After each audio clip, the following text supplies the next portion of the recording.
Gilles. Coach, bonjour. Est-ce que vous pouvez nous raconter comment vous avez vécu l'après-midi si particulier de samedi ici au centre Robert Louis Dreyfus et dans quel état se trouve aujourd'hui le groupe? Dur, difficile à vivre. Évidemment, il a des actes de violence graves et à la fin, on a été beaucoup chanceux parce que il y a un moment sur le pont où sont au moins 30-40 personnes qui ont décidé de ne pas entrer dans le bâtiment. 10 personnes ont entré et ça, c'était dur de vivre. Alors, beaucoup chanceux dans ce moment-là. Grâce à une bonne intervention des mecs de sécurité et aussi, je pense, une prise de conscience de les personnes qui étaient sur le pont. C'était un moment de choc.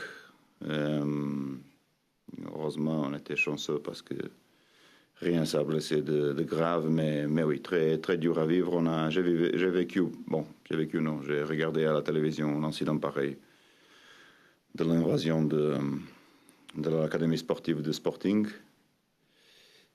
qui est un incident qui a mal fini, avec beaucoup d'agressions à des joueurs.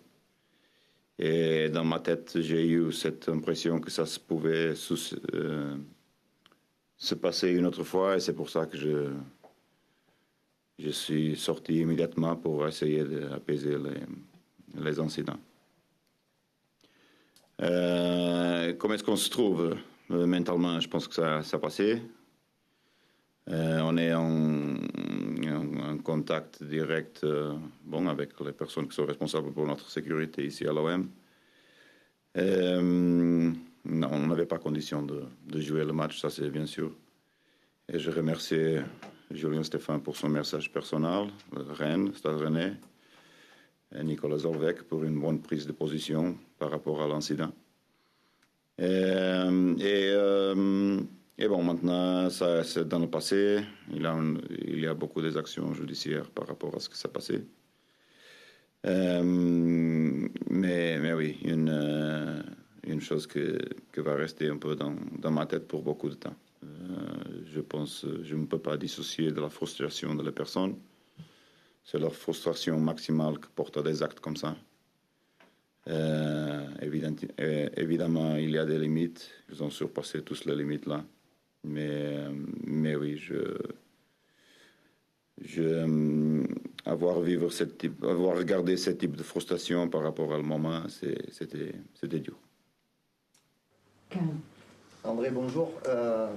Tu dis qu'il faut essayer de passer à autre chose. Sportivement, de suite, 4 jours plus tard, il y a un match. Vous vous êtes retrouvés, vous, dès dimanche matin pour un entraînement.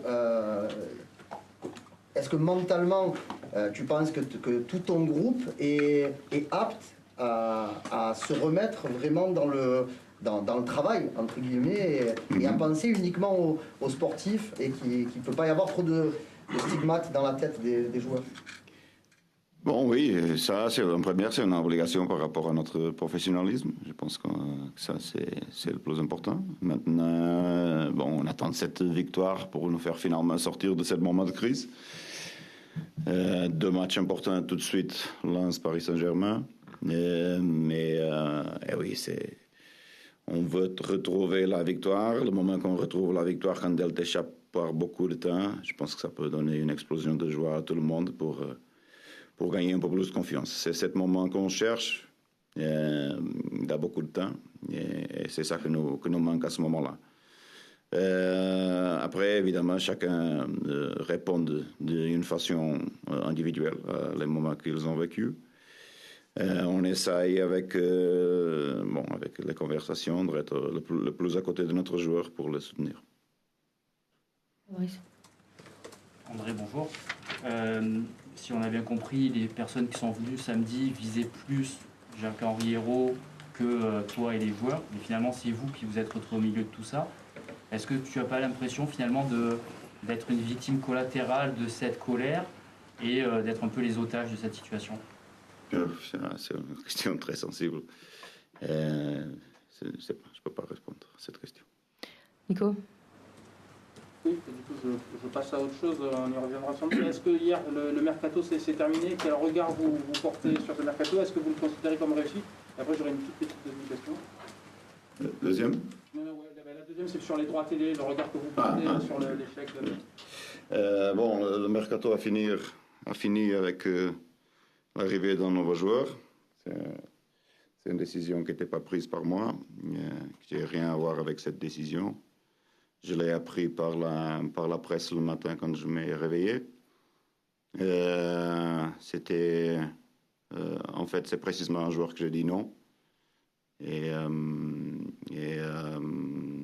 c'était jamais un joueur qui était dans notre liste. Et il a fini pour venir et j'étais pas au courant. Je m'ai réveillé, j'ai regardé le site maintenant numéro 1 en France pour des informations de l'OM qui a transmettre l'arrivée d'un nouveau joueur.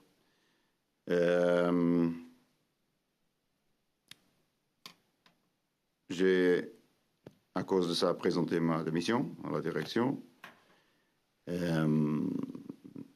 Sans rien voler de la part de l'OM sur mon contrat. Je ne suis pas d'accord avec la politique sportive. Cette prise de décision par rapport à les besoins de l'équipe et le joueur qui est arrivé. Et à cause de ça, d'être à côté de la politique sportive du club, d'être pas au courant dans un accord qui était de gentlemen par rapport à l'arrivée des joueurs était cassé. J'ai pris la décision de présenter ma démission à la direction, que maintenant, évidemment, par rapport à la quantité de matchs, n'a pas donné encore un feedback final. Je veux rien de l'OM, rien de l'argent de l'OM et de Franck. Je veux seulement partir par rapport à une différence sur la politique sportive. C'est dommage qu'on arrive à ce point-là. J'ai essayé de trouver la meilleure solution pour le remplacement de Sanson. C'était quelque chose qu'on attendait dans beaucoup de temps. Mais je ne peux pas accepter comme professionnel, une personne que donne tous. S'il y a quelque chose que pour moi est intouchable, c'est mon professionnalisme envers mon équipe et les heures que je dépense pour faire le mieux. Et je ne peux pas accepter ça, parce que cette club a déjà vécu 2-3 ans de n'importe quoi sur l'aspect des transferts. Et je ne veux pas entrer plus dans ce discours-là. Alors, à cause de ça, on continue. J'attends un peu l'information de la direction. C'est évidemment un mauvais moment pour tout le monde, mais je suis totalement focalisé à Lens. C'est une équipe qui joue, pour moi, l'équipe de l'année. Joue un magnifique football, plein de provocations, d'occupation des espaces, c'est très intéressant. Alors, oui, on va se préparer de la meilleure façon parce qu'on a beaucoup d'absents, suspendus et blessés. Mais on continue jusqu'à le moment que la direction me laisse finalement partir. On se pose forcément la question. Pardon, je rebondis par rapport à ce que vous dites, mais là on parlait du mercato et donc de votre incompréhension par rapport à ces décisions sportives. Mais forcément, on va se poser la question de savoir dans quelle mesure ce qui s'est passé ce week-end a pesé dans votre décision de... Rien à voir. Rien, totalement rien. Il n'y a rien de lié entre ce qui s'est passé. C'est précisément par rapport à ce que je voudrais sur l'aspect sportif qui n'était pas compris. Même sur le départ de Nemanja, j'étais informé à 22h30 de la soirée. André, on sait que vous avez un rapport maintenant direct avec Franck McCourt, propriétaire du club. Est-ce que Si Franck McCourt tranche, vous demande de rester, quitte à prendre de son côté des décisions fortes, on voit qu'il y a un désaccord avec la direction, est-ce que vous pourriez rester? Bien sûr, je suis lié à un contrat professionnel. Je vais faire tout pour respecter cette contrat. La unique chose que je veux être bien clair avec vous est que maintenant, oui, je suis responsable toujours pour les résultats. Je vais soutenir mon groupe de travail que j'aime beaucoup. Je le sens toujours à côté de moi, mais maintenant, on est là sur l'aspect sportif. Bonjour André. Question, comment a réagi la direction à la présentation de votre démission? Est-ce que vous pouvez nous assurer que vous serez bien sur le banc de touche demain soir face à Lens? Bon, la direction m'a demandé un peu de temps. C'est pas un problème. Mais je veux les aider sur ça. Je suis très focalisé.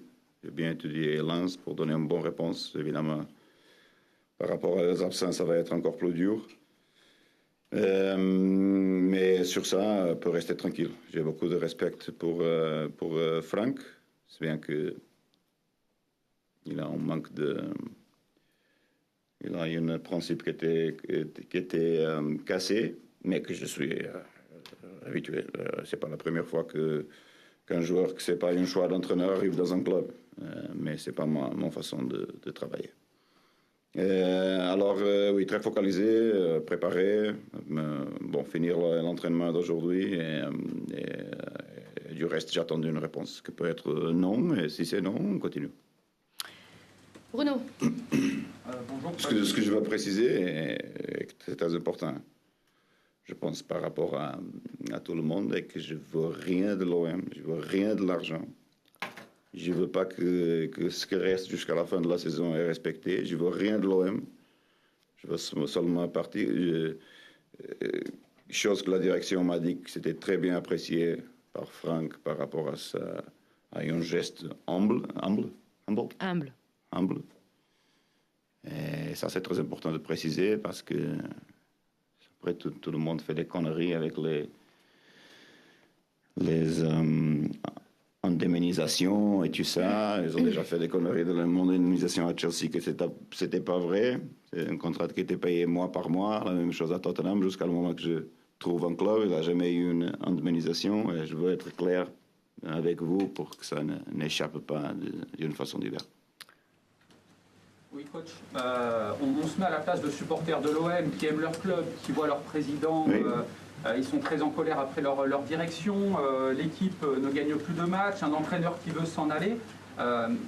Qu'avez-vous à leur dire concrètement? Ils sont en train de se dire c'est vraiment n'importe quoi notre OM actuellement.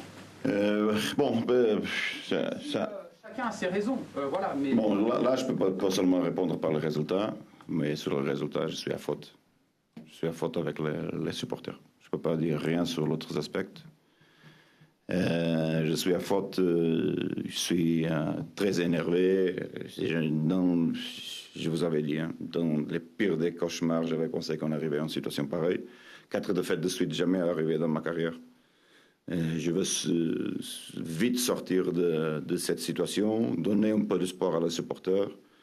J'ai une relation émotionnelle d'amour avec l'OM, et la Provence, la Sainte-Victoire et la France. Je comprends maintenant pourquoi les immigrants portugais aiment beaucoup la France et ont du mal à retourner à son pays, à Portugal. Et je suis bien, j'aimais bien la France, j'aime bien l'OM, mais il y a une envie dedans moi pour faire tourner la situation. C'est avec cette force que je veux renverser les choses. J'aime l'OM, j'aime tout ça, mais je veux m'en aller. Les supporters, ils se disent... Oui, mais ça c'est par rapport à la politique sportive. Parce qu'avant que j'aime l'OM, je suis un professionnel de foot. Et il y a quelque chose d'intouchable pour moi qui est mon professionnalisme. Et quand tu me veux vendre un mec qui n'a rien à voir avec la caractéristique d'autre qui a sorti, là, j'ai un peu plus. Parce que on avait une ligne droite que j'ai cherchée, j'ai toujours défendu. Équilibré dans les salaires, qualité des joueurs, chercher poste précise, bonne cellule de recrutement, tout ça. Et non, là, c'est pas moi, et comme c'est pas moi, je présente ma démission.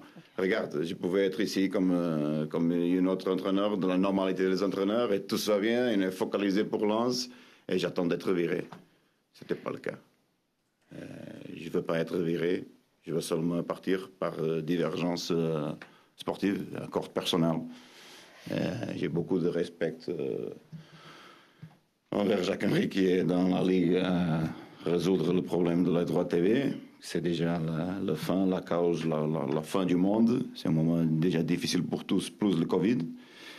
Mais là, ils ont touché mon professionnalisme et je ne peux pas être part de ça. Ok, merci.